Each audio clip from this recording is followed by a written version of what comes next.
अस्सलाम वालेकुम students. Today's topic is aphorism.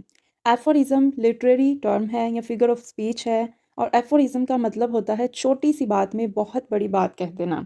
अब इसका ओरिजिन देखते हैं कि ये कहाँ से आया है वर्ड। एफोरिज्म ग्रीक वर्ड एफोरिज्मस से आया है और एफोरिज्मस का मतलब होता है डेलिमिटेशन या डिस्टिंक्शन या डेफिनेशन या फिर शॉर्ट सेंटेंस। डेलिमिटेशन का मतलब क्या होता है, कोई बाउंड्री फिक्स करना, और डिस्टिंक्शन का मतलब होता है फ़र्क डालना, डेफिनेशन डिफाइन करना किसी चीज़ को। शॉर्ट सेंटेंस का मतलब आपको पता है कि कोई भी छोटा सा जुमला। अच्छा, ये शॉर्ट सेंटेंस से ही हम इसकी डेफिनेशन को देखेंगे कि किस तरह के शॉर्ट सेंटेंस होते हैं। बेसिकली एफोरिज्म ऐसी शॉर्ट स्टेटमेंट है जो ज़िंदगी के मुतल्लिक बहुत अहम हक़ाइक़ को ज़ाहिर करती है या एक्सप्रेस करती है।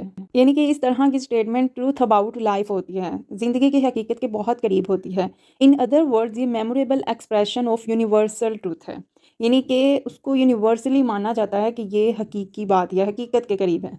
एफोरिज्म को मज़ीद इसकी करैक्टरिस्टिक्स जानने के बाद हम क्लियर करेंगे। इसकी 3 करैक्टरिस्टिक्स हैं: ब्रेविटी, इनसाइटफुल एंड पिथनेस।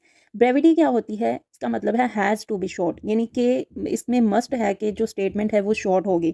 इनसाइटफुल क्या है? Has to express some sort of general truth, उस वो हकीकत के करीब होगी, जैसे कि हम पहले भी डिस्कस कर चुके हैं।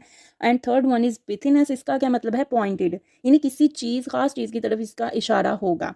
तो इन तीनों को मिला के अगर हम एफोरिज्म को डिफाइन करें तो a short pithy observation which contains a general truth. इसको मजीद हम एक एग्जांपल से समझेंगे। बेंजामिन की एक स्टेटमेंट है, youth is a blunder, manhood a struggle, old age regret. यानी नौजवानों से गलतियां होती रहती हैं और फिर मेचोरिटी में जाके हम स्ट्रगल करते हैं और बुढ़ापे में जाके हम बहुत सारी चीज़ों में पछताते हैं कि काश मैंने ये कर लिया होता, मैंने वो कर लिया होता।